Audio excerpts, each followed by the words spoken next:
Covid के संदर्भ में जो चीजें आप लोग देख रहे हैं कि कितने तरह के प्रयोग हो रहे हैं लोगों के ऊपर, मेडिसिन के मामले में, लॉकडाउन के रूप में और लोन के रूप में, तो सब आर्थिक प्रयोग भी चल रहे हैं और चिकित्सा के प्रयोग भी चल रहे हैं और सामाजिक प्रयोग भी चल रहे हैं। तो बहुत सारे प्रयोगों के दौर से हम लोग गुजर रहे हैं और नतीजा कुछ हासिल होता हुआ उस तरह से नजर नहीं आता।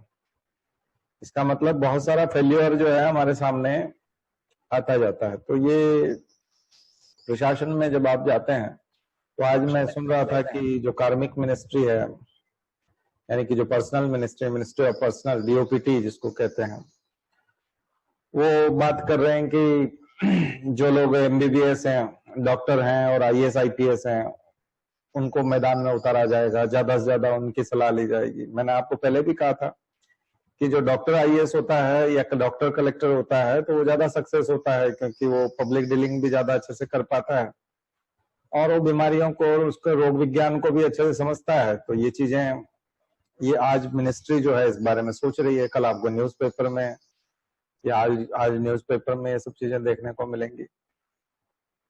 तो रोजमर्रा की जिंदगी में जो आप लोग काम करेंगे एडमिनिस्ट्रेशन के तौर पर, एडमिनिस्ट्रेटर के तौर पर, तो उसमें ये सारा का सारा आपका ज्ञान जो आप जो अभी पढ़ रहे हैं ये काम आने वाला है।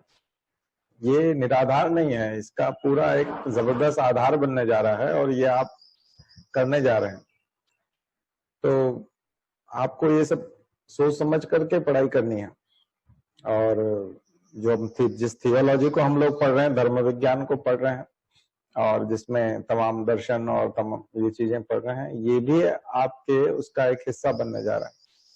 तो ये जो सिलेबस बनाया गया है सिविल सर्विसेज का, इसका उद्देश्य जो है आपको इस परीक्षा के लिए ही तैयार नहीं करना, बल्कि आपको समाज के लिए तैयार करना। देखिए, ध्यान रखिए कि आप जो भी चीज पढ़ रहे हैं उसको आप परीक्षा तक अगर सीमित रखें, परीक्षा तक रखना पड़ेगा। इसलिए रखना पड़ता है क्योंकि कई बार हम लोग जब ज्ञान के लिए पढ़ने लगते हैं तो थोड़ी सी दिक्कत ही आ जाती है कि परीक्षाओं में सफलता नहीं मिलती। इसलिए परीक्षाओं का मैनेजमेंट तो हमको करते रहना पड़ेगा। उस मैनेजमेंट का ख्याल तो करना पड़ेगा कि हम उसका प्रबंधन बनाए रखें, लेकिन साथ ही साथ हमको ये भी समझना होगा कि हमारे लिखने का जो, खास करके मेंस में जो लिखने का उद्देश्य है वो समाज को कुछ देना है, देश को, समाज को कुछ देना है, इस मानवता को कुछ देना है, दे करके जाना है। तो वो भाव जब तक आप नहीं लाएंगे लिखने में तब तक नंबर नहीं मिलेंगे। आप अंदर से लाते नहीं लाते हैं वो एक अलग चीज है, लिखने में आना चाहिए, लेकिन अंदर से अगर नहीं लाएंगे तो लिखेंगे कैसे? तो आप अंदर से ही बदल जाए तो अच्छी बात है, आप अच्छे एडमिनिस्ट्रेटर बनेंगे, नाम होगा, बाद में आपके परिवार का भी नाम होगा, आपका भी नाम होगा। और अच्छे नहीं बनेंगे और केवल अच्छे दिखने का प्रयास करेंगे, हो सकता है कोई झांसे में आ जाए आपके और आपको पास कर दे, आप सिलेक्ट हो जाएं। ये भी हो सकता है कि आप सिलेक्ट हो जाएं, लेकिन जरूरी नहीं कि हर बार सफलता मिले। तो क्यों ना अच्छे बन जाए, अच्छा बनने का सिलसिला जो है वो पूरा करें। देखिए, बाहर जो वातावरण है जिसमें आपको काम करना है, वहां अज्ञानता बहुत है और ये अज्ञानता बहुत नुकसान पैदा करती है, कई तरह के नुकसान पैदा करती है, कई बार देश को खतरे में डाल देती है। और जो लोग समझदार हैं उनके बारे में मैंने आपको दो चीज बताई थी, या तो वो अपनी समझदारी से पैसा कमा रहे हैं या फिर धोखा दे रहे हैं, देश की सेवा नहीं कर रहे। देश की सेवा, समझदारी से देश की सेवा, पूरी अकल अपनी देश की सेवा में और समाज की सेवा में लगा देना, ये बहुत कम लोग करते हैं। तो हम लोगों को प्रशासनिक सेवाओं में जाकर के अपने दिमाग का उपयोग जो है वो समाज सेवा में भी लगाना है और उसके लिए दिमाग का साफ होना जरूरी है। तो दिमाग कैसे क्लियर होगा? अगर वो व्हाट्सएप यूनिवर्सिटी से होगा तो हम लोग गड़बड़ कर बैठेंगे। व्हाट्सएप यूनिवर्सिटी का नॉलेज जो है हमको आगे नहीं ले जा सकता। इसलिए आप किताबें पढ़िए, ज्यादा से ज्यादा किताबें पढ़िए। जैसे जैसे आप किताबें खत्म करते जाएंगे आपकी डेप्थ बढ़ती जाएगी। कल मैंने विड्थ की बात की थी, आज थोड़ी सी डेप्थ की बात कर रहा हूँ। तो विड्थ ऑफ नॉलेज भी होना चाहिए और डेप्थ ऑफ नॉलेज भी होना चाहिए। डेप्थ ऑफ नॉलेज किसका होना चाहिए? जो लोग इस देश के निर्माता हैं उसमें हमको डेप्थ ऑफ नॉलेज चाहिए। उसमें हम केवल वेट पकड़ लेंगे, लेंथ पकड़ लेंगे तो बात नहीं बनेगी। वहां ज्ञान की लंबाई चौड़ाई से लेना देना नहीं है, वहां ज्ञान की गहराई से मतलब है। जैसे अहिंसा का सिद्धांत, तो नॉन वायलेंस का जो कंसेप्ट है, जो सिद्धांत है, इस कंसेप्ट में आपको गहराई तक जाना पड़ेगा, गहराई तक लिखना आना चाहिए। सत्याग्रह, गहराई तक लिखना आना चाहिए। समता, इक्विटी, इस पे गहराई तक आना चाहिए। तो हमारा जो कॉन्स्टिट्यूशन है उसका जो प्रियम्बल है वो बहुत गहराई तक समझ में आपको आना चाहिए। Right to life, right to food, right to education, right to information, ये चीजें गहराई तक समझने वाली चीजें। तो कल जो आप लोगों में से कोई बोल रहे थे कि निबंध का कोई विषय दे दीजिए, तो इस बार आपको निबंध देते हैं मनरेगा के ऊपर, राइट टू लाइवलीहुड, आजीविका का अधिकार। तो इस बार का आपका इस सप्ताह का निबंध रहेगा आजीविका का अधिकार, राइट टू लाइवलीहुड, मनरेगा, रोजगार गारंटी। तो रोजगार गारंटी क्यों? क्योंकि उसका संबंध भोजन से है। हर व्यक्ति भीख नहीं मांग सकता। कई लोग भूखे मर जाएंगे लेकिन भीख नहीं मांगेंगे, लेकिन जब आप उनको काम देंगे तो वो खाना खा पाएंगे और मरेंगे नहीं। तो आप कहेंगे नहीं कोई मरता थोड़ी है, भीख मांग लेता है, कोई न कोई खाने को दे देता है। नहीं, ऐसा नहीं है। बहुत सारे स्वाभिमानी लोग हैं, भूखे सो जाएंगे लेकिन खाना नहीं मांगेंगे। आप उनको काम दे देंगे, काम कर लेंगे, फिर खाना खा लेंगे। लेकिन आप काम नहीं है, कोई काम नहीं है, कोई काम नहीं दे रहा, तो सरकार काम दे। काम देने का अधिकार जो है, काम प्राप्त करने का अधिकार है उसको, तो आपका ड्यूटी बनती है कि आप काम दें उसको। बेरोजगारी भत्ता देने से तो ठीक है कि आप काम दे रहे हैं, ये कितना बड़ा अधिकार है, बहुत बड़ा रिवोल्यूशन था। उसी को सरकार जो है भत्ता बता रही थी और अब लॉकडाउन में वही काम आ रहा है, उसी की सबसे ज्यादा तारीफ हो रही है। उस चीज को समझना पड़ेगा ना, गहराई तक समझना पड़ेगा, नहीं तो आप बकवास करने लग जाएंगे। प्रधानमंत्री भी तो बकवास ही कर रहे थे पहले, हाँ, जब वो बोल रहे थे कि ये असफलताओं का स्मारक है, तो वो बकवास ही थी। आज की तारीख में वो सबसे बड़ी चीज हो गई, सारे मंत्री उसका गुणगान कर रहे हैं, पूरी सत्ता उसका गुणगान कर रही है। परिस्थितियां कह के नहीं आती। हमने आपको पहले भी कहा था, 2 साल पहले की कक्षाओं में भी मैं कहता था, 5 साल पहले वाली में भी कहता था कि जो विकसित अर्थव्यवस्थाएं दिखाई दे रही है या विकसित देश दिखाई दे रहे हैं, जरूरी नहीं कि ये विकसित रहे, ये बहुत पीछे भी जा सकते हैं, इनकी हालत बहुत खराब भी हो सकती है। किसी दिन ऐसा भी आ सकता है कि यहाँ पर स्टोन एज में चले जाए, गुफाओं में जाना पड़ जाए, ऐसी स्थिति आ जाए। ऐसी स्थिति आ सकती है कि बिल्कुल सब कुछ खत्म हो जाए। मैंने आपको बताया था, इराक, अफगानिस्तान एग्जाम्पल है। आज से 100 साल पहले, 50 साल पहले वो कितने जबरदस्त देश थे। 60 साल पहले इराक और अफगानिस्तान के आप वीडियो जाकर के देखिए, यूट्यूब पर मिल जाएंगे। 1950s का इराक, 1960s का इराक और 1950s का अफगानिस्तान कितना रिच और कितना प्रॉस्परस था, कितनी संपदाएं थी वहां पर, और कितना ज्यादा एजुकेशन था, कितना स्पोर्ट्स, एंटरटेनमेंट, सब कुछ था। एयरपोर्ट्स थे बहुत अच्छे से। तब भारत पूरी तरह से डेवलप नहीं था। भारत आजाद हुआ 47 में और संघर्ष करता करता ये अभी 1980-90 में जाकर के सारी चीजें बना पाया। और उन्होंने जो है वो सारा सुख उस समय में देखा था। लेकिन आज क्या स्थिति है उनकी?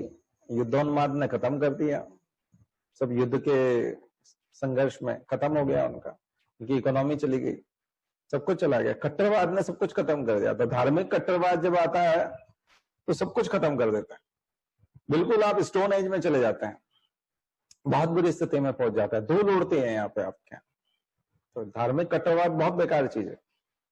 धार्मिक कट्टरवाद में जो जो देश उलझे वो बिल्कुल पतन की कगार पे पहुंच गए। 30-40 साल बाद पहले जो है पाकिस्तान की सरकार ने धार्मिक कट्टरता को पेट्रोनेज दिया, उसको सहयोग दिया। तो आज पाकिस्तान के क्या हालात देख रहे हैं आप। तो जो भी देश धार्मिक कट्टरता के पास जाएगा खत्म हो जाएगा, 20-30 साल बाद उसका कोई निशान ही नहीं बचेगा, बहुत बुरी हालत में पहुंच जाएगा वो। यानी भीख मांगने की नौबत आ जाती है धार्मिक कट्टरता के बाद, खत्म हो जाता है देश। पूरा देश ही खत्म हो जाता है, सब कुछ खत्म हो जाता है, क्योंकि विकास नहीं कर सकते। धार्मिक कट्टरता विकास नहीं कर सकते। विकास कौन करता है? विज्ञान करता है, बुद्धि करती है। आपको रैशनल बने रहना पड़ेगा, आपको तार्किक बने रहना पड़ेगा, आपको धार्मिक बने रहना है, लेकिन धर्म का भी वो स्वरूप पकड़ के लाना पड़ेगा जो यथार्थवादी है, जो आवश्यक है, जीवन जीने के लिए आवश्यक है। धर्म आवश्यक है जीवन जीने के लिए, लेकिन वो जीवन जीने की पद्धति को आपको बताता हो। हमारे दर्शन, हमारे उपनिषद, हमारे वेद, ये है, बीच की बकवास नहीं। जो पुराणों में बकवास है या फिर जो बाद की मैथोलॉजी है और जिसमें प्रपंच रचे गए हैं, जिसमें असमानता को नकारा गया है और जिसमें इक्विटी या इक्वेलिटी के ऊपर आने को गलत बताया गया है, जातिवाद भरा गया है, मूर्ति पूजा भरी गई है। खास करके मूर्ति पूजा भी उतनी बुरी नहीं है, लेकिन मूर्ति पूजा के साथ जो अंधविश्वास जुड़े हुए हैं और जो शोषण जुड़ा हुआ है वो खतरनाक है। तो ये सारी चीजों का विरोध जो है जैन धर्म ने भी किया था, बौद्ध धर्म ने भी किया था। ये दोनों धर्म उठ खड़े हुए थे उस समय में पाखंड के खिलाफ, और फिर दयानंद सरस्वती उठ खड़े हुए, और फिर हमारे गायत्री परिवार जो परम पूज्य गुरुदेव हैं वो उठ खड़े हुए, और उन्होंने जो है उसको सबको सर्वसुलभ बना दिया, आम जनता के लिए बना दिया, जातिवाद खत्म कर दिया। तो ये चीजें हमारे देश के लिए बहुत खतरनाक चीजें जो हमें पतन की ओर ले जाती हैं। रंगभेद से भी कई बार जातिवाद बहुत बुरी चीज हो जाती है। रंगभेद में सारे जो काले लोग हैं उनके साथ जो भी संघर्ष हुआ वो कलर के कारण हुआ, और उनको एपार्थाइड मूवमेंट जो आप नेल्सन मंडेला का देखते हैं अफ्रीका में और अमेरिका में, Martin Luther king, junior Martin Luther king, उनका जो संघर्ष है, और uncle Tom's cabin, Harriet Schottky, और आप पढ़िएगा वहां के उस संघर्ष को, ओबामा के अनुभवों को पढ़िएगा कि पहला अश्वेत राष्ट्रपति होने तक का अनुभव। तो अमेरिका का ये जो संघर्ष है और जो अफ्रीका का एपार्थाइड मूवमेंट है और भारत की जाति व्यवस्था, उसकी तुलना कीजिएगा, बहुत खतरनाक व्यवस्था है जिसने न जाने कितने लोगों को मजबूर कर दिया अपने जीवन को खत्म करने के लिए। तो लोग जी नहीं पाए, हत्याएं हो गई, संघर्ष हुए। आज भी जातिवादी संघर्ष होते हैं, पूरे देश में होते हैं। जातियां बहुत गहरे तक बैठी हैं और वो नुकसान पहुंचा रही हैं, लेकिन हम लोग समझने को तैयार नहीं है। हम धर्म का ढिंडोरा ऊपर ऊपर से पीट रहे हैं। तो केवल मंदिर बना लेने से, पोथियां पढ़ लेने से, कथाएं करने से उससे धर्म नहीं बचता। धर्म को अंदर से जिया जाता है मूल सिद्धांतों के रूप में। ये चीज हमारे दर्शन बताते हैं, ये चीज हमारे वेद बताते हैं। उससे देश महान बनता है। उसकी कुछ सुक्तियां हैं, रणवंतो विश्वमार्यम, वसुधैव कुटुंबकम, और ये जो जितने भी सर्वे भवन्तु सुखिनः वाले और जो भी हम श्लोक पढ़ते हैं इसके बारे में, ये इसके मूल सिद्धांत है। ये सिद्धांत इस देश को बचाते हैं, इस देश को देश बनाते हैं, और दुनिया में जो है लोग फॉलो करें, हमारे देश को फॉलो करें। हम बोलते हैं ना, हम गुरु विश्व गुरु बनेंगे। विश्व गुरु का मतलब यही है कि हम जो है आगे आगे चलेंगे, हम जो है नेता बनेंगे, नेतृत्व करेंगे, पूरी दुनिया का नेतृत्व करेंगे, पूरा दुनिया जो है हमको फॉलो करेगा। इस रूप में नहीं कर सकता, तो हम लोगों को खत्म करना पड़ेगा। हमारी पॉलिटिक्स जो है वो उसके लिए और ज्यादा बड़ा विल पावर डेवलप करना पड़ेगा। अभी हम लोग सिर्फ नफरत वाली बात करते हैं। नफरतों से बाहर आकर के हम लोगों को, सब लोगों को शामिल करते हुए, सब लोगों को साथ लेते हुए, और सब धर्मों को साथ लेते हुए, सभी जातियों को साथ लेते हुए, कहीं न कहीं हमको एक ऐसी चीजें बनानी पड़ेंगी जो ये आप लोग मदद करेंगे। कैसे मदद करेंगे? जब आप प्रशासन में जाएंगे और अपने कंसेप्ट भी तो क्लियर हो, खुद के कंसेप्ट क्लियर हो। तो इसलिए हमको ये उपनिषद वाला भाग, ग्रंथों वाला भाग, तो हमारे स्पिरिचुअल टेक्स्ट, तो स्पिरिचुअल टेक्स्ट जो हमको सिखाते हैं, चूंकि बहुसंख्यक लोग भारत में हिंदू हैं और 85% से ज्यादा जनसंख्या जो है वो हिंदुओं की जनसंख्या है, तो निश्चित रूप से उन्हीं की जिम्मेदारी बनती है कि हम एक ऐसा होमोजेनस एटमॉस्फेयर तैयार करें और ऐसा समाज तैयार करें जिसमें सभी लोगों के लिए कोई न कोई जगह हो, वो अपनी बात रख सकें, अपना मत प्रकट कर सकें, अपने धर्म का निर्वाह कर सकें। और वो है, भारत के संविधान ने वो बखूबी दिया है। लेकिन अभी जो डर है वो डर भी निकलना चाहिए, और डर इतना भी नहीं निकलना चाहिए कि वो आतंकवाद में बदल जाए, तो ये भी गलत है कि अल्पसंख्यक होने का मतलब ये नहीं है कि आप आतंकवादी बनाने लग जाए और गलत विचारधारा पोषित करने लग जाए। तो समझदारी सभी तरफ से विकसित करनी पड़ेगी, बहुसंख्यक लोगों को भी करनी पड़ेगी, अल्पसंख्यक लोगों को भी करनी पड़ेगी। तो समझदारी जब तक नहीं आएगी तब तक एक तरफा बात नहीं होती। तो आप लोगों को क्योंकि ये चीजें बहुत अच्छे से हैंडल करना पड़ेगी प्रशासन में जाकर के। हम लोग अभी डरते हैं, हिंदू मुस्लिम दंगा बोलने में डरते हैं, या सम कम्युनल रियॉट बोलते हैं तो भी डरते हैं, या ऐसा सोचते हैं कि ऐसा बोल देंगे तो शायद ये सही है कि नहीं है, ये इस तरह की बात होती है। लेकिन जब आप प्रशासन में होंगे तो कर्फ्यू लगेगा या 144 लगा होगा, तब तो आपकी ड्यूटी लगेगी ना। कभी आप हिंदू हैं तो मुस्लिम मोहल्ले में आपकी ड्यूटी लग रही है, आप मुसलमान हैं तो हिंदू मोहल्ले में आपकी ड्यूटी लग जाएगी। तो आपको वो ड्यूटी करते समय में वो सब चीजें आभास होंगी, करते रहना पड़ेगा। आप तहसीलदार हैं तो आपको अतिक्रमण तोड़ने जाना है। मान लीजिए अतिक्रमण हुआ है, सरकारी रास्ते पे किसी ने मकान बना लिया, आगे तक बना लिया, दुकान बना ली है, रास्ता रोक दिया, आधा रास्ता जो है रोड जो है वो गवर्नमेंट का है, आम रास्ता है, लोगों के लिए आने जाने के लिए है। किसी व्यक्ति ने अपनी दीवार वहां तक तैयार कर ली, अब वो उस कम्युनिटी का, उसी कम्युनिटी के लोग उस मोहल्ले में रहते हैं, अब वो हिंदू है या मुस्लिम है जो भी है, और आप भी अधिकारी के रूप में हिंदू हो सकते हैं, मुस्लिम हो सकते हैं, कोई भी जाति के हो सकते हैं, क्रिश्चियन भी हो सकते हैं। आप केरला की तरफ के हैं और आप क्रिश्चियन हैं और आप यहाँ काम कर रहे हैं, तो सीधा सीधा आपको यही आ जाएगा कि आप क्रिश्चियनिटी की वजह से ऐसा कर रहे हैं, ये हिंदू है इस वजह से इसका तोड़ रहे हैं। हाँ, आपका क्रिश्चियन होता तो शायद आप उसको छोड़ देते। तो ये प्रश्न चिन्ह आपके ऊपर लगेंगे, जाति के कारण, आपके धर्म के कारण ये चीजें लगेंगी, क्योंकि ये भारत में है, विद्यमान है। दरअसल हम उससे अछूते नहीं रह सकते। ऐसा नहीं हो सकता कि जातियां भारत में काम कर रही हैं, यानी कि जातियां भारत में है उसके कारण समस्याएं खड़ी हो रही हैं और आप उससे अछूते रह जाएं, ऐसा हो नहीं सकता। धर्म भारत में है और ऐसा आप अछूते रह जाएं, ऐसा नहीं। आपका धर्म देख करके कई बार आपकी ड्यूटी लगा दी जाती है। तो राजनेता जिस पार्टी के होंगे, कोई पार्टियां जो हैं वो धर्म के नाम पर के चुनाव जीत करके आती हैं, तो वो अधिकारियों को भी उसी हिसाब से सरनेम देख करके और नाम देख करके और धर्म देख करके लगाती हैं। तो ये तो राजनीति में होता है। ये जब आप जाएंगे प्रशासन में तो आपको ये सब चीजें अनुभव होगी कि ये सब चीजें हैं, इससे आप अछूते नहीं रह सकते, ये है, इसको मानना पड़ेगा। समस्या ये है कि हम लोग कई बार मानने से मना कर देते हैं। हम सोचते हैं कि ये बात करना ठीक नहीं है, क्योंकि ऐसी बात करने से अलगाव पैदा होता है। तो अलगाव तो पैदा होता है, तो अलगाव की वृत्तियों को खत्म किया जाए, प्रवृत्तियों को खत्म किया जाए ना। आप कोरोना को खत्म करेंगे या कोरोना के मरीज को खत्म कर देंगे? कोरोना के मरीज को ही मार देंगे कि कोरोना खत्म हो जाएगा। इससे तो किम जोंग वाला करना है, नॉर्थ कोरिया जैसा। नॉर्थ कोरिया में एक भी पेशेंट नहीं है, क्यों नहीं है? क्योंकि पेशेंट दिखा कि गोली मार देंगे, तो कोरोना हो ही नहीं पाएगा, किसी को भी नहीं हो पाएगा। फिर आइसोलेशन भी नहीं करना, क्वारंटीन भी नहीं करना। या तो ये करिए कि आप जो है समस्या पैदा ही नहीं होने देना चाहते, जो पैदा कर रहा है उसी को खत्म कर देंगे, तो काम ही खत्म हो जाएगा। तो ऐसा प्रशासन नहीं होता।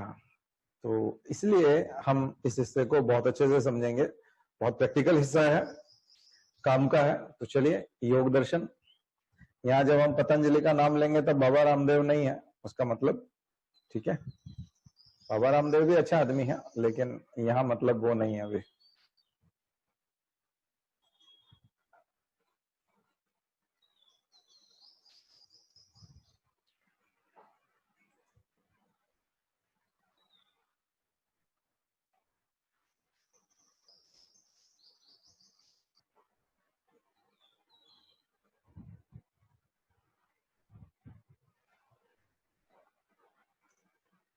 कल बात कर रहे थे हम लोग सांख्य दर्शन की, और आज बात करेंगे योग दर्शन की।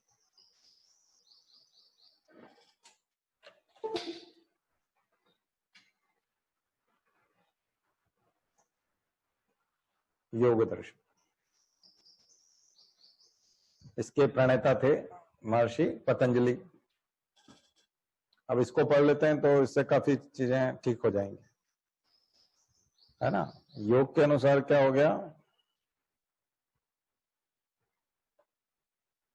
मोक्ष की प्राप्ति ही जीवन का चरम लक्ष्य। यहाँ मोक्ष को बहुत इंपॉर्टेंस दिया जाता है योग में।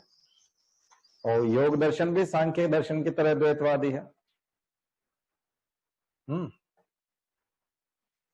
तो चलिए इसको फुल स्क्रीन कर लेते हैं।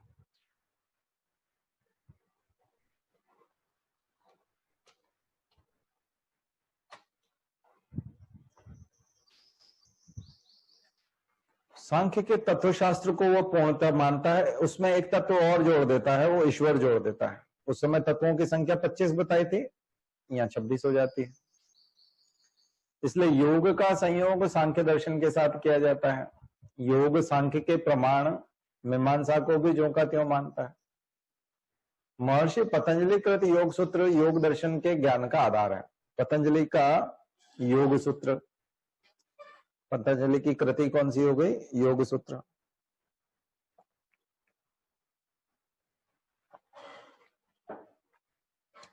योग सूत्र पर व्यास ने एक भाष्य लिखा जिसे योग भाष्य कहते हैं। वाचस्पति मिश्र ने भी योग सूत्र पर टीका लिखी जिसको तत्व विशारदी कहते हैं। तो दो लिख लीजिएगा, दो टीकाएं हो गई, एक योग भाष्य, एक तो भाष्य हो गया और दूसरा टीका हो गई तत्व विशारदी। ये एक तरह के 20 क्वेश्चन टाइप होते हैं। परीक्षा में जो गाइड होती है ना, कई बार क्या है कि आप समझते नहीं है, जो टेक्स्ट बुक्स होती हैं ओरिजिनल वो ज्यादा समझ में नहीं आती, तो फिर उसकी मार्केट में गाइड आ जाती हैं छोटी छोटी, तो उसके माध्यम से समझा जाता है। दोनों कृतियां योग दर्शन के प्रामाणिक ग्रंथ है। योग का प्रचलित अर्थ है मिलन, अर्थात जीवात्मा का परमात्मा से मिलन। योग दर्शन का एक अन्य अर्थ क्या है? चित्त वृत्ति का निरोध। योग चित्त वृत्ति निरोध, यानी हमारी चित्त की वृत्तियां जो है, हमारे चित्त की वृत्तियां कौन कौन है? मन, अहंकार और बुद्धि। मन, अहंकार और बुद्धि, इन तीनों को मिलाकर के चित्त कहा जाता है। तो मन, अहंकार और बुद्धि का निरोध करना, यानी उनको रोकना। मन जो करने की कर रहा है उसको रोकना, अहंकार जो आ रहा है उसको रोकना, और बुद्धि जो विचलित हो रही है उसको रोकना, यानी कि चित्त की वृत्तियों का निरोध करना, उनको रोकना। ये क्या है? ये योग है। योग का मतलब एक्सरसाइज नहीं है। कई लोग बोलते हैं हम योग कर रहे हैं। तो योग क्या कर रहे हैं? तो हमको पता चला है कि वो लोग एरोबिक्स कर रहे हैं या फिर आसन कर रहे हैं। तो योग जो है वो उसका आसन केवल एक पार्ट है, अष्टांग योग का एक पार्ट है आसन। ये देखिए यहाँ नीचे, योग से शरीर, इंद्रियां और चित्त की शुद्धि होती है। सो योग जो है वो 8 अंग हैं, इसके 8 अंग अष्टांग योग: यम, नियम, आसन, प्राणायाम, प्रत्याहार, धारणा और ध्यान और समाधि। तो ये जो यम, नियम, आसन, प्राणायाम, प्रत्याहार, धारण, ध्यान और समाधि, कई बार इसको लोग यहाँ आहार प्रत्याहार कर देते हैं। यम, नियम, आसन, प्राणायाम, आहार, प्रत्याहार और ध्यान, समाधि और धारणा उसी को बोल देते हैं। तो ऐसा करके 8 बताते हैं। तो आहार को इसमें कई बार छोड़ देते हैं, तो कई लोग प्रत्याहार को ही उसी में आहार को मान लेते हैं। तो ये थोड़ा सा कहीं कहीं कंफ्यूजन मिलेगा, उसकी ज्यादा चिंता नहीं करना, लेकिन अष्टांग योग लिख देना। तो अष्टांग योग, उसके 8 अंग है, हम इसी को योग मान लेते हैं, आसन को ही।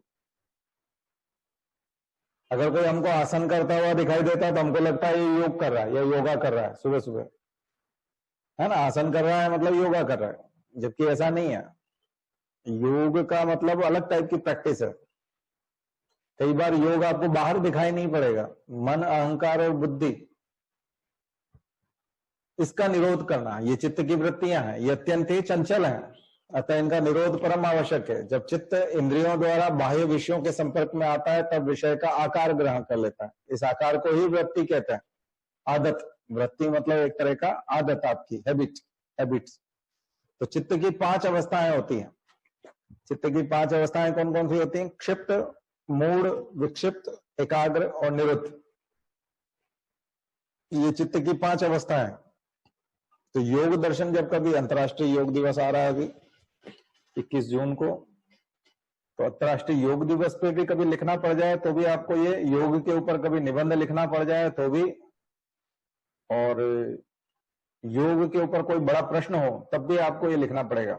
और दर्शन में तो लिखना ही है, और भारतीय संस्कृति की विशेषताएं लिखनी हो तब भी आप योग को डाल सकते हो, क्योंकि हमारी संस्कृति की विशेषता में आता है। इन 5 अवस्थाओं में प्रथम 3 योग के लिए सर्वथा अनुपयुक्त है। जो क्षिप्त, मूल और विक्षिप्त लोग जो होते हैं उनका कोई मतलब नहीं है, योग के काम के नहीं होते, क्योंकि इनमें तमो और रजोगुण की प्रधानता होती है, क्षिप्त में, मूल में और विक्षिप्त में। तो ये बेकार है, ये योग नहीं कर सकते, योग के काम के लोग नहीं होते ये, क्षिप्त वाले, मूल वाले और विक्षिप्त वाले। केवल अंतिम 2 अवस्थाएं एकाग्र एवं निरुद्ध, ये एकाग्र और निरुद्ध वाले जो हैं ये सतोगुण से लोग युक्त हैं, सतोगुण है इसके अंदर। त्रिगुण बताए थे, तमोगुण, रजोगुण और सतोगुण। तो ये सतोगुण से जुड़े हुए लोग, इनमें सतोगुण है। समाधि के लिए ये सबसे उपयुक्त है। निरुद्ध वाले में केवल संस्कार रह जाता है, जबकि चित्त की वृत्तियों का निरोध हो जाता है। तो निरुद्ध अवस्था जो होती है इसमें केवल संस्कार रह जाता है, चित्त की वृत्तियां पूरी तरह समाप्त हो जाती हैं, मन, बुद्धि, अहंकार ये खत्म हो जाता है। तो क्या हो जाता है, केवल संस्कार रह जाता है। और पूर्ण मोक्ष के लिए वृत्ति और संस्कार दोनों का नष्ट होना आवश्यक है। तो इन्होंने कहा कि जो केवल वृत्तियों का निरोध होने से बात नहीं, संस्कार भी चला जाना चाहिए। संस्कार भी जब नष्ट हो जाएगा तो फिर मोक्ष हो जाएगा। तो संस्कार में क्या होता है, संस्कारित में हम लोग जानते हैं कि वो फिर वृत्तियां तो उनकी चली जाती हैं लेकिन संस्कार बचा रहता है। तो योग दर्शन 5 प्रकार के क्लेश की बात करता है। योग दर्शन में 5 प्रकार के क्लेश बताए गए हैं। कौन कौन से क्लेश हैं? अविद्या यानी कि मूढ़ता, मूर्खता यानी अविद्या, अस्मिता, राग या तृष्णा, बहुत ज्यादा किसी से प्रेम रखना या तृष्णा, इच्छा रखना, द्वेष या क्रोध, किसी से बैर रखना या गुस्सा करना, और अभिवनेश यानी मृत्यु, भय, आसक्ति आदि, है ना। अशक्ति, आसक्ति नहीं है, ये अशक्ति है। तो मृत्यु यानी कि डर, और मौत, और अशक्ति यानी बहुत ज्यादा कमजोर हो जाना, ये क्लेश माने गए हैं योग दर्शन के हिसाब से। इसे दूर करने के लिए 8 अंगों का वर्णन करते हैं। तो योग से फिर शरीर, इंद्रियां और चित्त की शुद्धि हो जाती है। और ये सब प्रैक्टिस करने के लिए अगर आप वृत्ति और संस्कार को नष्ट करना चाहते हैं, अगर आप अपने 5 क्लेश दूर करना चाहते हैं और योग को प्राप्त होना चाहते हैं, ध्यान लगाना चाहते हैं, तो फिर आपको यम, नियम, आसन, प्राणायाम, प्रत्याहार, धारण, ध्यान और समाधि, इन अष्टांग योगों का, अंगों का पालन करना पड़ेगा। सो योग अत्यंत ही वैज्ञानिक दर्शन है। तो मुझे लगता है आज आपको योग का वैज्ञानिक दर्शन समझ में आया होगा कि योग क्या है। हमारे अंदर जो तमोगुण और रजोगुण है उसकी प्रधानता है लोगों में, तो उसको कम करना और सतोगुण की प्राधान्यता को बढ़ाना। तो गीता में योग का अर्थ आत्मा का परमात्मा से मिलन बताया गया। आत्मा और परमात्मा जो मिल जाते हैं तो उसको योग, योग मतलब जुड़ना, प्लस करना। तो योग भी सांख्य दर्शन की तरह त्रिविध दुखों की बात करता है, आध्यात्मिक दुख, अधिभौतिक दुख और दैविक दुख। इन तीनों प्रकार के दुखों की बात करता है और इनसे छुटकारा पाने की बात करता है। इन दुखों से निवृत्ति के लिए योग दर्शन योग की बात करता है। इन दुखों से निवृत्ति पाना है तो आप योग करें।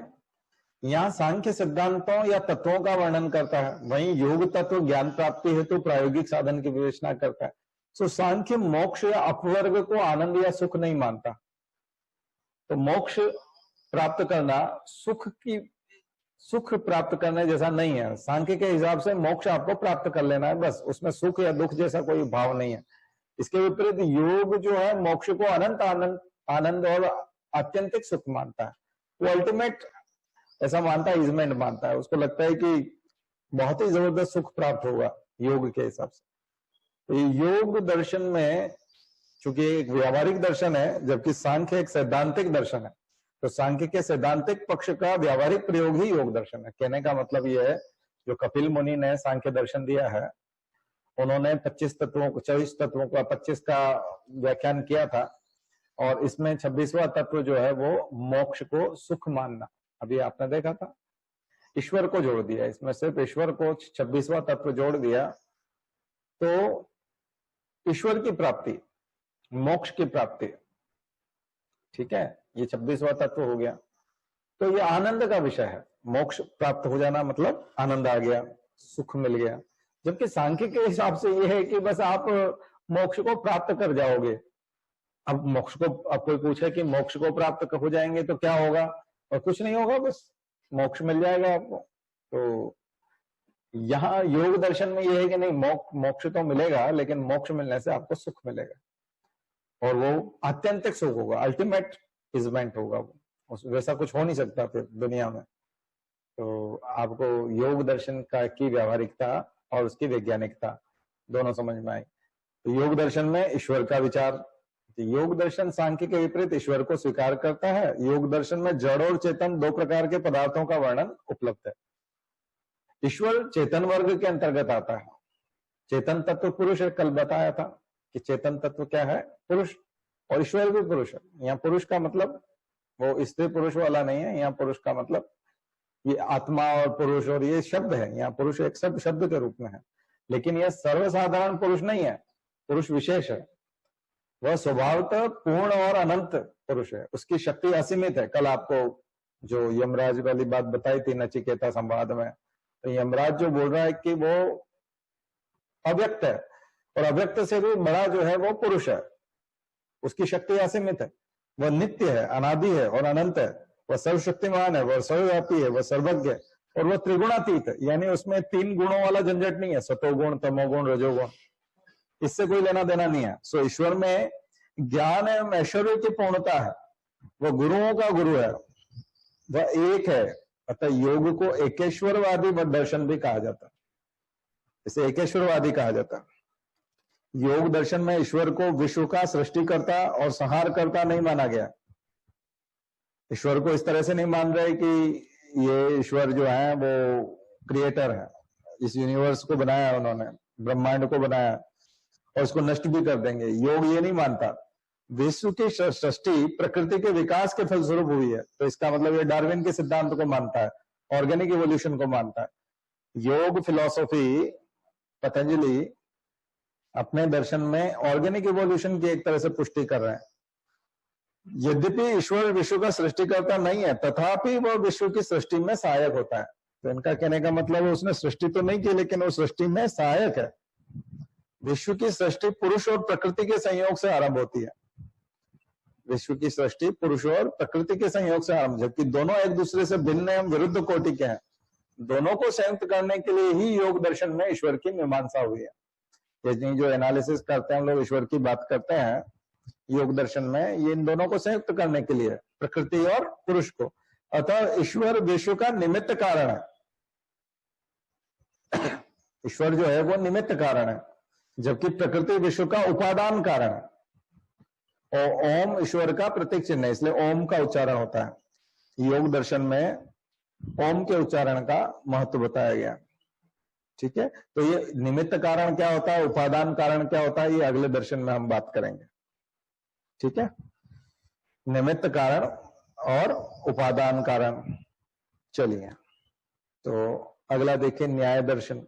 यहां उपादान और ये इसमें दिया निमित्त और उपादान। उपादान कारण उस द्रव्य को कहा जाता है जिसके द्वारा कार्य का निर्माण होता है। जैसे मिट्टी घड़े का उपादान कारण है और सूत कपड़े का उपादान कारण है। तो उपादान कारण मतलब मिट्टी घड़े के लिए। अगर घड़ा बन रहा है तो किससे बन रहा है, मिट्टी से बन रहा है, तो मिट्टी उसका उपादान है, उपादान कारण है। सूत से कपड़ा बन रहा है तो सूत जो है वो उपादान कारण है। और निमित्त कारण कौन हो गया, कपड़ा बनाने वाला जुलाहा और करगा। तो यहां जो योग में बताया गया था नीचे कि उपादान कौन है, जो उसका घटक है, तो प्रकृति विश्व का उपादान कारण है। प्रकृति क्या है, उपादान कारण हुआ, मिट्टी की तरह। और ईश्वर कौन हो गया? निमित्त कारण हो गया। यानी कि मिट्टी को किसने किया? कुम्हार ने। कुम्हार मिट्टी का घड़ा बनाता है, तो ईश्वर कुम्हार हो गया, निमित्त हो गया। वो घड़ा बनने के लिए, घड़ा तो रिजल्ट हो गया, मिट्टी का घड़ा रिजल्ट हो गया, कपड़ा जो है वो रिजल्ट हो गया। लेकिन कपड़ा बना किससे? सूत से। तो सूत कौन हुआ? प्रकृति। प्रकृति सूत है, प्रकृति मिट्टी है। इसे उपादान कारण कहा जाता है। ठीक है, चलिए। सो न्याय दर्शन के प्रवर्तक गौतम थे। इन्हें अक्षपाद गौतम के नाम से संबोधित किया जाता है। न्याय दर्शन को दूसरा नाम अक्षपाद दर्शन भी कहते हैं। गौतम का न्याय सूत्र और उदयनाचार्य का न्याय कुसुमांजलि एवं आत्म तत्व विवेक के साथ ही जयंत भट्ट की न्याय मंजरी, ये सब महत्वपूर्ण ग्रंथ हैं। देखिए, इन दर्शनों को समझना बहुत मुश्किल था। अभी हम लोग परेशान हो रहे हैं, समझ रहे हैं, तो ऐसा पुराने ऋषि मुनि भी बहुत परेशान हुए हैं। और विद्वान लोग पूरे समय इन दर्शनों को समझने के लिए, ये हमारा हजारों साल पहले का, 2000 साल पुराना हमारा इतिहास है। ये हमारे जो पूर्वज हैं 2000 साल पहले इन दर्शनों के रूप में सोचते थे। देखिए कितनी जबरदस्त बातें करते थे। उपादान कारण, निमित्त कारण, ये सब करते थे, असमवाय कारण। और ये आपको बताया था कि फोर कॉजेज ऑफ एरिस्टोटल। मैं आपको 4 कॉजेज ऑफ एरिस्टोटल बता देता हूँ। पिछली बार भी बताए थे क्लास में, अब जो लोग रिपीट कर रहे हैं उनको तो बहुत आसान लगेगा। Aristotle's 4 causes. तो 4 कॉजेज ऑफ एरिस्टोटल, ये देखिए मेटाफिजिक्स में, विकिपीडिया में देख लेते हैं 4 कॉजेज। ये देखिए, ये मटेरियल कॉज। तो ये मटेरियल कॉज जो हो गया, ये उपादान कारण है। अब ये जो टेबल बननी है, इस टेबल में ये 4 कॉज है।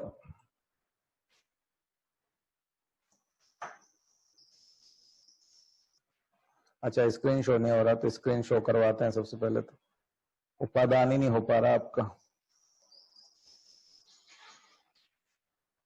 सबसे पहले उपादान हो जाए, ठीक है।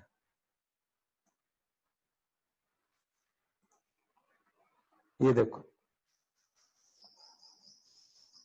अब ये जो डाइनिंग होना है, ये फाइनल कॉज है। डाइनिंग यानी भोजन करना, ये फाइनल कॉज हुआ।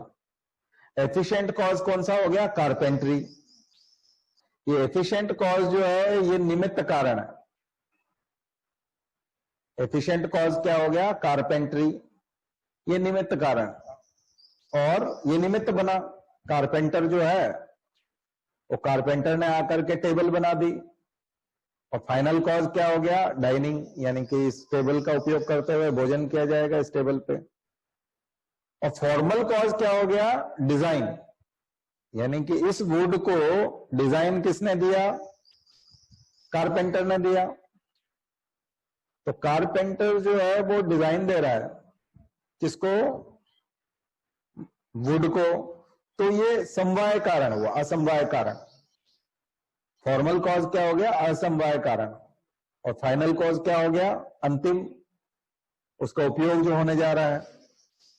तो ये 4 कॉजेज ऑफ एरिस्टोटल माना जाता है। कई लोग बोलते हैं 2000 साल पहले जो इधर गौतम बोल रहे थे, वही चीज एरिस्टोटल बोल रहे थे। तो कई लोग ये आरोप लगाते हैं कि महर्षि गौतम ने ये आइडिया एरिस्टोटल से चुराया है, ये हेलेनिस्टिक अप्रोच है। यूनानी ग्रंथों में एरिस्टोटल की और सोक्रेटिस की जो किताबें थी और उनके जो सिद्धांत थे, ठीक इस समय में आपको कौटिल्य के इसमें भी मिलते हैं। वही चीजें महर्षि गौतम और इस रूप में मिलती है। तो दोनों एक दूसरे के ऊपर आरोप लगाते हैं। कुछ लोग बोलते हैं कि एरिस्टोटल ने और हमारा जो प्लेटो था, एरिस्टोटल था, सोक्रेटिस था, ये सिकंदर जब आया था आक्रमण करने के लिए भारत पर, तो यहां से धर्म ग्रंथों को चुरा के ले गया और यहाँ के विद्वानों को ले गया और वहां जाकर के उसने पर सिकंदर तो बाद में आया था, उनके गुरु तो और पहले से थे। तो इनका जो अगर आप सीक्वेंस देखेंगे तो सोक्रेटिस है, फिर प्लेटो है, और फिर एरिस्टोटल है, और देन सेंड्रोकोट्टस है या सिकंदर है ना, अलेक्जेंडर है यानी कि सिकंदर है। तो सिकंदर तो बहुत बाद में आया, तो लेकिन कई अब ये सिद्धांत जब आप गौतम का न्याय सिद्धांत देखते हैं तो ये एरिस्टोटल के सिद्धांत से पूरा मैच करता है। इसको आप देखेंगे 4 causes are elements of an influential principle in Aristotle thoughts. तो ये भी मेटाफिजिक्स में आता है, ये भी अध्यात्म की तरह आता है। तो ये ग्रीक सिद्धांतों में इसको माना जाता है। कौन कौन होते हैं? मैटर यानी पदार्थ, ये मटेरियल कॉज हो जाएगा। फॉर्म यानी जो रूप होता है, ये फॉर्मल कॉज हो जाएगा। और एजेंट, ये एफिशिएंट कॉज हो जाएंगे, मूविंग कॉज ये एजेंट। और एंड या पर्पस यानी ये फाइनल कॉज हो जाएगा। यानी उसका पर्पस क्या है, एंड क्या है, तो ये 4 की बात करता है। हमारे यहां जो हम बात कर रहे हैं इसमें हम 3 की बात कर रहे हैं न्याय दर्शन में। तो फिर से न्याय दर्शन में आ जाइए। क्या बात कर रहे थे न्याय दर्शन में? न्याय दर्शन में हम बात कर रहे थे असमवाय कारण, निमित्त कारण और समवाय कारण, है ना। उपादान कारण या समवाय कारण, उपादान को ही हम समवाय बोल रहे हैं। तो उपादान कारण में उस द्रव्य को कहा जाता है जिसके द्वारा कार्य का निर्माण होता है। तो ये एरिस्टोटल के 4 कॉज से जोड़ देंगे। ये 4th पेपर में पूछा जाता है एमपीपीएससी में। एमपीपीएससी में 4-5 बार पूछ लिया है। 4 कॉजेज ऑफ एरिस्टोटल समझाइए, 4 कॉजेज ऑफ एरिस्टोटल समझाइए, यही वाला है। तो उपादान कारण उस द्रव्य को कहा जाता है जिसके द्वारा कार्य का निर्माण होता है, यानी कि मिट्टी घड़े का उपादान कारण है, तो सूत कपड़े का उपादान कारण है, यानी मटेरियल कॉज। ये क्या हो जाएगा? Material cause. असमवाय कारण केवल न्याय दर्शन में ही मान्य है। असमवाय कारण उस गुण या कर्म को कहते हैं जो उपादान कारण में संवेद रहकर कार्य की उत्पत्ति में सहायक होता है। जैसे कपड़े का निर्माण सूतों के संयोग से होता है, यानी कि वही डिजाइन, इसमें डिजाइन आ जाएगी, या फिर फॉर्म आ जाएगा, फॉर्म उसका। यही सूतों का संयोग जो होता है, ये असमवाय कारण होता है। और निमित्त कारण कपड़ा बनाने वाला जुलाहा या करगा, उसका करगा। तो वहां जो टेबल बनाने के लिए जो थे वो कौन थे? वो कारपेंट्री थी। तो कारपेंट्री के औजार, या तो हम हथौड़े और जो औजार काम में आते हैं उनको मान लें, मशीन को मान लें, या फिर बनाने वाले को मान लें, तो ये निमित्त कारण हो जाते हैं। अब इसमें फाइनल कॉज क्या है? कपड़े का पहनना। तो इसमें चौथा अगर आप कारण माने, उपादान कारण, असमवाय कारण और निमित्त कारण, तो एरिस्टोटल के हिसाब से यहाँ चौथा कारण आप जोड़ देंगे तो फाइनल कॉज आ जाएगा, यानी कि अंतिम कारण। अंतिम कारण क्या हो जाएगा? यूज। तो घड़े में पानी भर के पीना, ठंडा पानी पीना, और कपड़ा धारण करना, तो चौथा कॉज हो जाएगा। तो ये महर्षि गौतम जो है समकालीन है किसके? एरिस्टोटल के। या तो एरिस्टोटल ने चुराया है इनका आइडिया, या फिर गौतम जी ने चुराया है एरिस्टोटल का आइडिया। तो अब दोनों में क्या सच्चाई है? ग्रीक समय की बातचीत है ये। तो यही बात योगा की भी आती है, यही बात गांधार कला में भी आती है, यही मथुरा कला में भी आती है, खास करके गांधार कला में आती है कि गांधार कला जो है हमारे यहाँ की जो मूर्ति कला है, और ये यूनानी सभ्यता है, इसमें हेलेनिस्टिक अप्रोच है। तो आपको ये चीजें समझनी पड़ेंगी कि ये अब चूंकि हम इंडियन हैं तो हम तो अपना ही मानेंगे कि हमारा जो है वो चुरा के ले गए थे, हम प्राचीन है ना। और हम हिंदू हैं तो हिंदू धर्म के होने के कारण भी हमको यही मानना है कि हमारा चुरा के ले गए। बाकी वो लोग तो यही बोलते हैं कि हमारा आपने चुराया है, गौतम ऋषि और कोई नहीं थे, चोर थे। तो अब ये तो बड़ी खतरनाक चीज है। तो महर्षि गौतम को हम चोर तो नहीं कह सकते भाई, ये मामला जो है गड़बड़ हो जाएगा। चलिए, तो क्या बोल रहे हैं यहाँ पर? इसमें भी न्याय दर्शन में क्या हो रहा? न्याय दर्शन में नियते विवक्षितात् अनेन इति न्याय, अर्थात जिस साधन से हम अपने विवक्षित तत्व के पास पहुंचते हैं, उससे जान पाते हैं, वही साधन न्याय है। दूसरे शब्दों में न्याय का अर्थ है प्रमाणों द्वारा तत्व परीक्षण। न्याय को तर्कशास्त्र, प्रमाण शास्त्र, हेतु विद्या तथा अन्वीक्षिकी भी कहते हैं। अन्वीक्षिकी मतलब एक तरह से अन्वेक्षण, यानी कि रिसर्च, ऑब्जर्वेशन। युक्ति युक्त आलोचना को भी अन्वेक्षिकी कहते हैं, यानी कि रीजनेबल क्रिटिसिज्म। युक्ति युक्त आलोचना मतलब रीजनेबल क्रिटिसिज्म, इसको भी अन्वेक्षिकी कहते हैं। न्याय के अध्ययन से युक्ति युक्त विचार करने तथा आलोचना करने की शक्ति बढ़ती है। तो कुल मिला के महर्षि गौतम का जो न्याय का सिद्धांत है वो क्या कहता है? स्क्रीन शेयर नहीं हुई अभी भी? अभी तो हो गई भैया स्क्रीन शेयर। हाँ, नहीं हो रही? बोलो भाई। सर वो पहले का मैसेज हम जो पढ़ रहे हैं।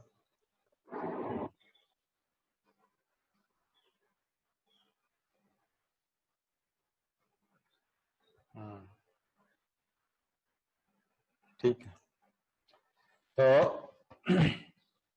फिर क्या कहना चाह रहे हैं? यद्यपि न्याय का मुख्य उद्देश्य शुद्ध विचार या तार्किक आलोचना के नियमों का आरक्षण करना है, तथापि इसका अंतिम उद्देश्य अपवर्ग या मोक्ष प्राप्ति है। कुल मिलाकर मोक्ष प्राप्ति करना चाहते हैं।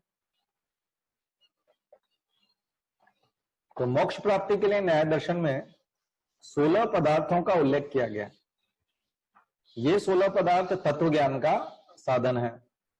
न्याय दर्शन वस्तुवादी दर्शन है। यह जगत को सत्य मानता है। ये जगत मात्र का मायाजाल, ये जगत मात्र मायाजाल नहीं है। इस विश्व का प्रत्येक प्राणी इसका प्रतिक्षण अनुभव करता है, इसलिए मिथ्या नहीं हो सकता। यद्यपि इसका आदि अंत है, तथापि इसका अर्थ जगत का मिथ्या होना कदापि नहीं है। ये जगत नित्य है, सूक्ष्माति सूक्ष्म परमाणुओं से बनी एक सत्य वस्तु है। जीव के अदृश्यों की सहायता से ईश्वर इसका निर्माण और नियंत्रण करता है। इसे परमाणुओं का अव्यवस्थित समूह मानना भी ठीक नहीं है। इसलिए इसमें कारणता का सिद्धांत यानी कि कॉज का सिद्धांत, कंसेप्ट ऑफ कॉज, ईश्वर विचार रूप से विशेष रूप से उल्लेखनीय है। तो ये 16 पदार्थ हैं, ये 16 पदार्थ कौन से हैं, जरा इसको देखने की कोशिश करते हैं।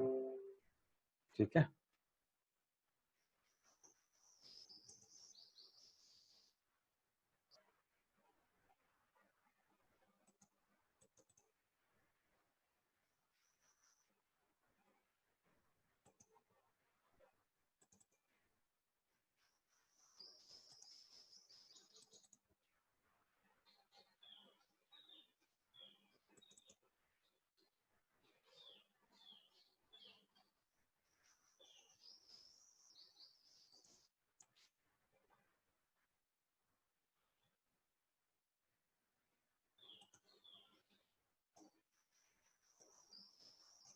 सोलह पदार्थों की बात करते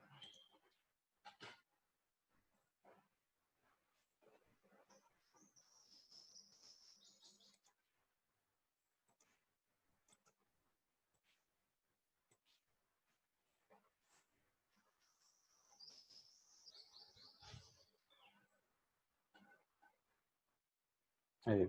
कल बात की थी उसी में कहीं होगा।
न्याय में जाएंगे तो आपको यहाँ पर हिंदू माइथोलॉजी के हिसाब से ये आ जाएंगे 16 पदार्थ।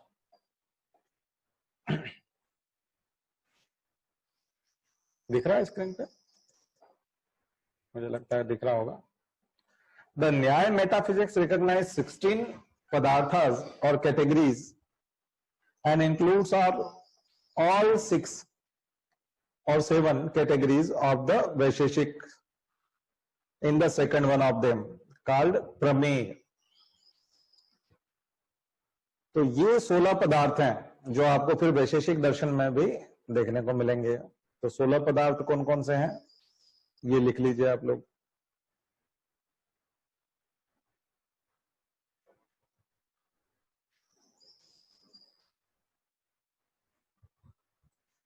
ईश्वर निर्माण में, सृष्टि निर्माण में ईश्वर वैसे ही सहायक है जैसे घड़े के निर्माण में कुमार सहायक है, जो आप बता रहे हैं। नहीं, अब तो दिख रहा है भैया, सबको दिख रहा है, क्यों नहीं दिख रहा? दिख रहा है ना स्क्रीन? हाँ, नहीं दिख रहा है? बोलो भाई। 16 पदार्थ दिख रहा है? This 16 categories are, yes, good, दिख रहा है। बताओ कंचन क्या बोल रही है?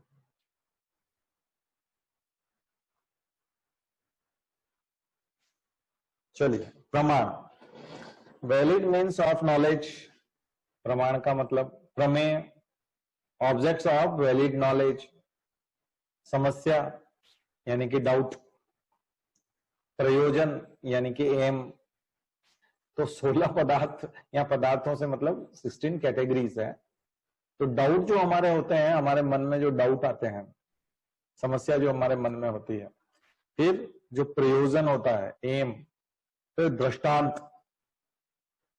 एग्जाम्पल, फिर सिद्धांत, कंक्लूजन, जो कंक्लूजन निकलता है, और फिर अवयव यानी कि मेंबर्स ऑफ सिलोजिज्म। अवयव यानी उसके भाग, पार्ट्स, एंड तर्क, हाइपोथेटिकल रीजनिंग, इसको तर्क माना गया, हाइपोथेटिकल रीजनिंग। ये पूरा आपका रीजनिंग वाला हो गया ना, प्रॉब्लम सॉल्विंग, रीजनिंग। ये तो आप जो सीसेट वाले पेपर में जो करते हो, यही करते हो। प्रमेय करते हो, प्रमाण करते हो, समस्या करते हो, प्रयोजन करते हो, दृष्टांत, सिद्धांत, अवयव, तर्क, निर्णय। तो आप करते हो ना लास्ट में निर्णय, निर्णय लेने की क्षमता, डिसीजन मेकिंग यानी कि सेटलमेंट, एंड वाद यानी डिस्कशन, और जल्पा यानी रेंगलिंग, जल्पा, और वितंडा, केविलिंग, और हैत्व भाषा, फैलेसी, और छल, क्विबलिंग, छल, और जाति, सोफिस्टिकेटेड रिफ्यूटेशन, एंड निग्रह स्थान यानी पॉइंट ऑफ डिफीट। तो आप अगर देखोगे किसी कोर्ट में, तो किसी कोर्ट में यही होता है, वाद रख लेते हो, कोर्ट में फिर निर्णय आता है, कोर्ट में तर्क दिए जाते हैं, आपके केस के कई सारे अवयव होते हैं, केस का एक सिद्धांत होता है, केस में दृष्टांत दिए जाते हैं, एग्जाम्पल दिए जाते हैं, और केस जीतने का कोई उद्देश्य होता है, और केस में समस्या भी होती है यानी डाउट भी होते हैं। अब आगे समझ में, और प्रमाण दिए जाते हैं या वैलिड मीन्स ऑफ नॉलेज। कुल मिलाकर अगर किसी कोर्ट के केस को देखोगे तो उसमें छल भी किया जाता है, छल होता है, छल छद्म वाली बहुत सारी बातें होती हैं। पॉइंट ऑफ डिफीट होता है, उसमें सामने वाले को डिफीट देने के लिए पॉइंट होता है, उसको निग्रह स्थान कहते हैं। जति या जाति, सोफिस्टिकेटेड। आप इन सबको 16 जो ये जो न्याय दर्शन के, न्याय मेटाफिजिक्स, ये महर्षि गौतम का सिद्धांत है, 16 कैटेगरीज। और ये वैशेषिक दर्शन में भी आएगा फिर इसमें से कुछ, इसमें से 6 जो हैं वो वैशेषिक वाले हैं, कणाद, महर्षि कणाद वाले, ठीक है। तो इसको पढ़ लीजिएगा, और इन सबको जाकर के आप देखोगे तो एक कोर्ट, किसी कोर्ट में आप जाओगे कोई केस के बारे में, तो एक पूरा केस, उसके 16 हिस्से होते हैं, किसी भी केस के 16 हिस्से होते हैं। तो आपके जो परीक्षा में सीसेट में केस स्टडी आती है, उसके भी ये 16 हिस्से होंगे। परीक्षा में जो केस स्टडी है उसके भी ये 16 हिस्से हैं, और इन्हीं 16 हिस्सों से वो केस स्टडी बनी है। तो आया समझ में न्याय दर्शन? तो न्याय दर्शन के ये 16 पदार्थ हैं या कैटेगरीज हैं, या पदार्थ में या श्रेणियां बोल दिया। ये जो 16 पदार्थ हैं ये 16 कैटेगरीज हैं, 16 कैटेगरीज हैं। और ये कौन कौन सी है ये देख लीजिए। तो मुझे लगता है कि आप बात को समझ पाएंगे। न्याय स्कूल एपिस्टोमोलॉजी की बात भी करता है, और अगर ग्रीक साइड से बात करें तो प्लेटो, कांट, नीत्शे, बुद्धा, कन्फ्यूशियस, ये सब भी फिलोसोफर भी ये बात करते थे न्याय दर्शन में, इन्हीं सब चीजों की। तो प्लेटो, अब यहाँ प्लेटो, सोक्रेटिस और उन सबसे भी मिलेगा, क्योंकि वो भी इसी प्रकार का प्रमाण शास्त्र और इन्हीं 16 कैटेगरीज की बात करते हैं। ठीक है, ये होता है नॉलेज। न्याय सूत्र के हिसाब से नॉलेज ये है, क्या है ये देखिए। न्याय सूत्र नॉलेज के बारे में ये बात करता है। क्या करता है, एक परसेप्शन होता है, प्रत्यक्षा हिंदी में बोलते हैं उसको, कंपैरिजन, उपमान, यानी कंपैरिजन का। देखिए आप कोर्ट में क्या करते हो, आप कोर्ट में अपने ज्ञान के आधार पर वर्ड्स को, रिलायबल सोर्स होते हैं वर्ड्स, और से ज्ञान आता है, तो आप परसेप्शन के हिसाब पे कंपैरिजन करते हैं और इनफेरेंस करते हैं, अनुमान लगाते हैं। तो अनुमान दोनों तरफ जाता है, शब्दों के प्रति भी जाता है और उपमान के प्रति भी जाता है, और फिर ये कंपैरिजन शब्दों का भी होता है और अंततः ज्ञान का भी। तो ये पूरा एक जंजाल है। इस फोटो को देख लीजिए, विकिपीडिया में है ये, मैं वहीं से निकाल के बता रहा हूं आपको। विकिपीडिया में ये डायग्राम दिया हुआ है, ठीक है, ये यहां पर। तो Nyaya school considers perception, inference, comparison, analogy and testimony from reliable sources as 4 means to correct knowledge, holding that perception is the ultimate source of such knowledge। यानी ज्ञान तक पहुंचने के लिए आपको इन सब चीजों से गुजरना पड़ता है। प्रत्यक्ष एका परसेप्शन, प्रत्यक्षा, तो परसेप्शन जो होगा, जो प्रत्यक्ष आप ऑब्जर्वेशन करते हैं वो प्रत्यक्ष होता है। और ये कैसा होता है, लौकिक होता है तो वो ऑर्डिनरी होता है, और अलौकिक होता है तो एक्स्ट्रा ऑर्डिनरी होता है।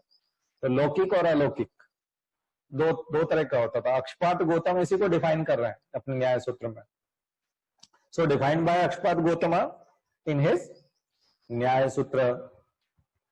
ठीक है, चलिए, तो बहुत ज्यादा डीप में हो जाएगा, तो हमको विड्थ में जाना है, डीप में नहीं जाना, लेकिन इतना जानना जरूरी था। और यहीं पे आपको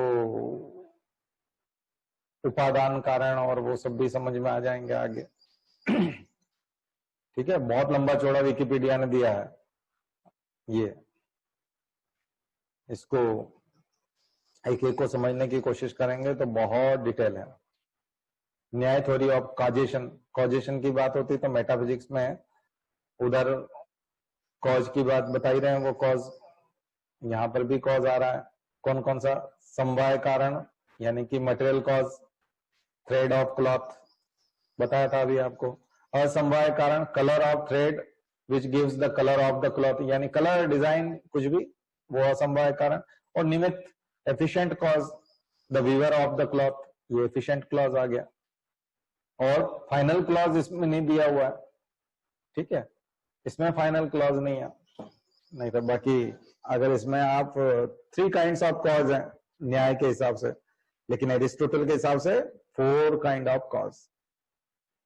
चलिए, मुझे लगता है कि ये चीजें, सॉल्वेशन के ऊपर न्याय क्या बोलता है, तो न्याय सॉल्वेशन पे ईश्वर के बारे में बात करता है। वेरी लिटिल अबाउट ईश्वरा, ईश्वर के ऊपर बहुत कम बात की है। ईश्वर के ऊपर सबसे ज्यादा बात किसने की है, ईश्वर के ऊपर ज्यादा बात योग दर्शन ने किया। ठीक है, तो न्याय सूत्र के हिसाब से कुछ आर्ग्यूमेंट्स है, गॉड डज नॉट एग्जिस्ट। तो न्याय सूत्र का बुक 4 चैप्टर 1 वर्सेस 19-21, ये जो श्लोक है 19 से 21 वाला, postulates God exists, states a consequence, then presents contrary evidence, and from contradiction concludes that the postulate must be invalid.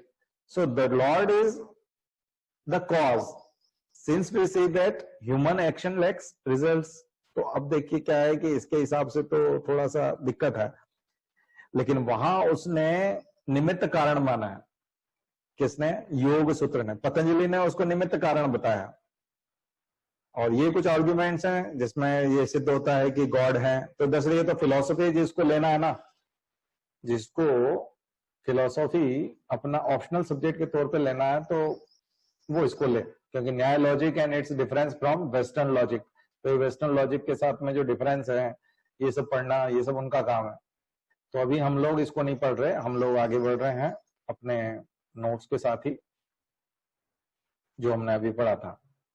चलिए, मुझे लगता है कि हम जल्दी से इसमें आ जाएंगे। आ गया समझ में आपको? दिखने लगा हमारा नोट्स? ठीक। तो न्याय दर्शन में ईश्वर के अस्तित्व को सिद्ध करने का प्रयास किया गया। न्याय ईश्वर को आत्मा का ही विशेष रूप मानता है। ईश्वर इस जगत का निमित्त कारण और कर्मफल दाता भी है। न्याय ईश्वर को अनंत गुणों से युक्त मानता है, जिसमें 6 गुण हैं। कौन कौन से? षड ऐश्वर्य कौन कौन से गुण माने हैं देखिए। तो अब आपसे 6 गुणाज की बात हो सकती है। कौन कौन से 6 गुण है? मैजेस्टी, आधिपत्य, वीर्य, अलमाइटी, यश, all glorious, Shri, infinity beautiful, ज्ञान, नॉलेज, एंड 6 वैराग्य, डिटेचमेंट। तो ये षड ऐश्वर्य माने गए हैं, 6 गुण माने गए। उदयनाचार्य ने नया कुसुमांजलि में ईश्वर की सत्ता को सिद्ध करने के लिए 9 तर्क दिए हैं। कौन कौन से 9 तर्क दिए हैं ये आप लिख सकते हैं। कार्य, आयोजन, धृति, पद, प्रत्यय, श्रुति, भावय और संख्या विशेष और विश्व विद्यय। कार्य अर्थात जगत का निमित्त कारण, आयोजनात्मक अर्थात 2 अवयवों को मिलाने वाला, धृति अर्थात धारण करने वाला, पद व्यवहार अर्थात जगत के समस्त व्यवहारों का शिक्षक, प्रत्यय अर्थात प्रामाणिकता, श्रुति अर्थात वेद वाक्य अर्थात वेद ईश्वर का वाक्य, संख्या विशेष एवं दृष्टांत अर्थात जीवों के शुभाशुभ कर्म संस्कारों का आधार ईश्वर है। तो ये एक तरह से न्याय दर्शन। वैशेषिक दर्शन क्या कहता है? वैशेषिक दर्शन का विकास ईस्वी पूर्व 3री शताब्दी में माना जाता है। वैशेषिक दर्शन के प्रणेता थे महर्षि कणाद। कणाद से नाम पार्टिकल कण से जुड़ा हुआ है। इनका वास्तविक नाम उलूक था। अतः वैशेषिक दर्शन को कणाद और औलूक के दर्शन के नाम से भी जाना जाता है। उलूक दर्शन या औलूक के दर्शन। विशेष नामक पदार्थ की विशद व्याख्या इस दर्शन में की गई है, इसलिए इसे वैशेषिक दर्शन कहते हैं। तो विशेष नामक पदार्थ की विशद व्याख्या है, इसलिए वैशेषिक दर्शन है। वैशेषिक दर्शन का प्रथम ग्रंथ वैशेषिक सूत्र है। इसकी रचना महर्षि कणाद ने की थी।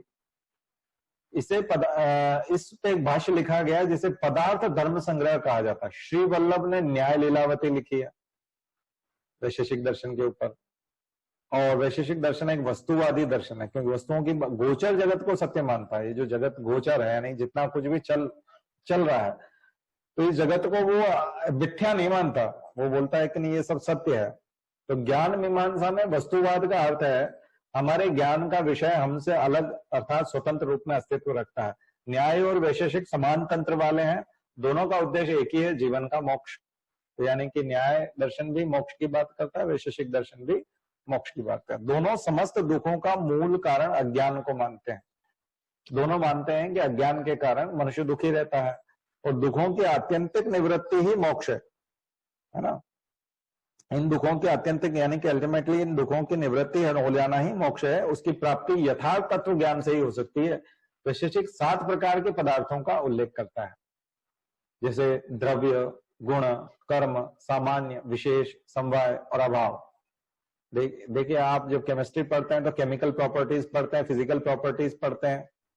तो फिजिकल प्रॉपर्टीज में आप क्या क्या देखते हैं कि हाथ में लेने से कैसा दिखता है, मोटा, कणदार, फिर उसका कलर, बाहर से जो फिजिकली वो देखते हैं। फिर केमिकल प्रॉपर्टी वो होती है कि इसको पानी में घोलने से ऐसा हो जाता है, आग लगाने पे ऐसा हो जाता है और ऐसा, मतलब उसके साथ केमिकल प्रॉपर्टीज, रासायनिक प्रवृत्तियां उसकी कौन कौन सी हैं। तो फिजिक्स और केमिस्ट्री में जो आप किसी पदार्थ को पढ़ते हो, इनऑर्गेनिक मैटर को, है ना, तो ऑर्गेनिक मैटर को तो हम लोग जनरली उस तरह से नहीं पढ़ते, लेकिन ऑर्गेनिक में भी अगर हम बात करें तो अल्कोहल है, जैसे तो अल्कोहल को आप अभी सैनिटाइजर है तो हम बोलते हैं सैनिटाइजर छिड़कोगे तो आग लग जाएगी, यहाँ ये करोगे तो वो हो जाएगा, क्योंकि अल्कोहल है, ये आग पकड़ता है, ठीक है ना। तो ये है द्रव्य यानी कि वो पदार्थ। फिर उसका गुण कैसा है, फिर उसके कर्म कैसे हैं, फिर सामान्य उसके बारे में, फिर विशेष, और फिर समवाय मतलब उसके एक तरह से उसका डिजाइन, कलर और वो चीजें, और अभाव यानी उस पदार्थ के अभाव में क्या होगा। इसमें विशेष नामक पदार्थ का उल्लेख है। तो विशेष पदार्थ वैशेषिक का स्वतंत्र पदार्थ है, अन्य दार्शनिक इसे नहीं मानते। वैशेषिक दर्शन की विशेष देन है यह भेद प्रतीत का कारण है। जैसे दिक्, काल, आकाश, आत्मा, मन। दिक् मतलब दिशा, काल मतलब समय, आकाश मतलब हमारा जो आकाश है यानी कि इसका है, आत्मा और मन। एक मन से दूसरे मन का भेद इसी से किया जाता है, इसका प्रत्यक्ष नहीं होता, यह अगोचर है। सामान्य का ठीक उल्टा विशेष है। हम बोलते हैं ना ये विशेष है, ये सामान्य है। तो विशेष ज्ञान स्पेसिफिक और जनरल। तो विशेष के कारण एक परमाणु दूसरे परमाणु से या एक आत्मा दूसरे आत्मा से भिन्न है। इसलिए वैशेषिक दर्शन वाले बोलते हैं कि सारी आत्माएं भिन्न है। ठीक है, तो क्या बोलना चाह रहे हैं, इन द्रव्यों को अपने अपने व्यक्तिगत स्वरूप है, इसके कारण एक दूसरे से पहचाने जाते हैं। ये हमारी डाइवर्सिटी हो गई, एक तरह से जेनेटिक डाइवर्सिटी। तो जीन्स जो है वो एक तरह से सबसे सूक्ष्म अणु है, एक तरह का विशेष है, विशेष कहलाते हैं। वैशेषिकों का मानना है कि विश्व का निर्माण परमाणुओं से हुआ है, और ये परमाणु 4 प्रकार के होते हैं, यथा पृथ्वी के परमाणु, जल के परमाणु, वायु के परमाणु और अग्नि के परमाणु। तो हो गया कार्बन और ऑक्सीजन और हाइड्रोजन और फास्फोरस, तो इन्हीं से मिलकर के बना हुआ है सारा सब कुछ। जो भी आप देखोगे तो CH4 बना है तो कार्बन हाइड्रोजन से बना है, मीथेन बना है तो CO2 बना है तो कार्बन और ऑक्सीजन से मिलकर बना है। तो कार्बन हमेशा अग्नि का होता है, वायु मतलब O2 हो गया, जल मतलब H2 हो गया, हाइड्रोजन जो है वो जल के माने जाते हैं, फिर फास्फोरस और दूसरी जो चीजें हैं वो पृथ्वी में मानी जाती है। तो पृथ्वी के परमाणु, जल के परमाणु, वायु के परमाणु और अग्नि के परमाणु। तो हमारा साइंस था ये एडवांस साइंस। महर्षि कणाद जो थे हमारे, वो एक तरह से केमिस्ट्री के पुराने प्रोफेसर हैं, राइटर हैं। सो विश्व का निर्माण इन्हीं 4 प्रकार के परमाणु से हुआ है। इनके सृष्टि संबंधी मत को ही परमाणुवाद का सिद्धांत कहते हैं। हम डाल्टन का एटॉमिक थ्योरी पढ़ते हैं, या हमारी कणाद की एटॉमिक थ्योरी है। परमाणु शाश्वत होते हैं, इनकी न तो सृष्टि होती है न विनाश होता है। बस ये हम बोलते हैं कि ये मिलते हैं तो इनसे बड़े अणु बनते हैं। अणु जो है वो परमाणु से मिलकर बना होता है। और निर्माण का अर्थ है विभिन्न अवयवों का संयुक्त होना। वही अणु परमाणुओं का संयुक्त हो जाना अणु बन जाता है। और विनाश का अर्थ है विभिन्न अवयवों का बिखर जाना, यानी कि उनका परमाणुओं में बदला। लेकिन परमाणु निर्वय है, परमाणुओं से नीचे, एटम से नीचे और कुछ नहीं है। एटम सबसे छोटी यूनिट है, यानी उनका और आप टुकड़ा नहीं कर सकते। हम बोलते हुए इसी को है परमाणु, जिसको हम काटते काटते तोड़ते तोड़ते सबसे छोटी यूनिट तक पहुंच जाते हैं, उसके बाद हम उसको काट नहीं सकते, उसी को हम परमाणु कहते हैं। तो एटॉमिक थ्योरी में भी यही कहा जाता है कि परमाणु सबसे छोटी यूनिट है, और इनने कहा है कि निर्वय है, यानी कि इनका अब अवयव नहीं बनाया जा सकता। इसलिए निर्माण और विनाश से परे है परमाणु का। फिर आप वो विनाश नहीं कर सकते। परमाणुओं के संयुक्त होने से वस्तुओं का निर्माण होता है, और इनके अलग होने से वस्तुओं का विनाश होता है। इनके जुड़ने और अलग होने की गति की आवश्यकता होती है, और ये गति देने वाला बाहरी कारक है। अब आगे समझ में, ये जो परमाणु है, इन परमाणुओं को जुड़ने के लिए और विनाश के लिए गति चाहिए, एक मोशन चाहिए, और मोशन को इनको एक्सटर्नल फैक्टर दे रहा है, और वो एक्सटर्नल फैक्टर ही भगवान है, एक तरह से ईश्वर है। तो प्राचीन वैशेषिक दर्शन के अनुसार जीवात्माओं का अदृष्ट ही परमाणुओं को गति प्रदान करता है। बाद के वैशेषिक दर्शन के अनुसार परमाणुओं में गति की उपस्थिति ईश्वर स्वयं करता है, यानी कि ईश्वर ही ये गति देता है, बाकी परमाणु ईश्वर नहीं है ना। जबकि हम बोलते हैं कण कण में ईश्वर विद्यमान है। तो ये कणाद ऋषि हैं। मुझे लगता है वैशेषिक दर्शन आपको समझ में आया। और वो जो पदार्थ हैं, सेवन जो पदार्थ थे, वो यहाँ पे भी मानते हैं। चलिए मीमांसा दर्शन को पढ़ते हैं। आज की बात इसके साथ खत्म करेंगे, या फिर मीमांसा दर्शन को कल करेंगे। ठीक है, और भी कुछ चीजें आपको बतानी होंगी इनमें, तो ये बाद में करेंगे कल। फिर हम लोग तो सिंधु घाटी कल्चर की तरफ चलेंगे, कल्चर में। ठीक है ना, इंडस वैली कल्चर की तरफ चलेंगे, हड़प्पा संस्कृति की तरफ, प्राचीन भारतीय संस्कृति, हड़प्पा की संस्कृति। तो ये पढ़ने के बाद उसमें जाएंगे। तो आज काम इतना ही करते हैं, कल इसको बताया जाएगा। चलिए, अब करंट अफेयर्स होगा। तो कल्चर का पूरे साल भर में क्या क्या फेरबदल हुए हैं कल्चर के मामले में, और कैसे आप जो है इसको समझेंगे, तो ये करने की कोशिश करते हैं, समझने की कोशिश करते हैं। तो 2 मिनट का ब्रेक है, इसके बाद हम जो है फिर से करंट अफेयर्स शुरू करेंगे। चलिए।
हाँ हाँ हाँ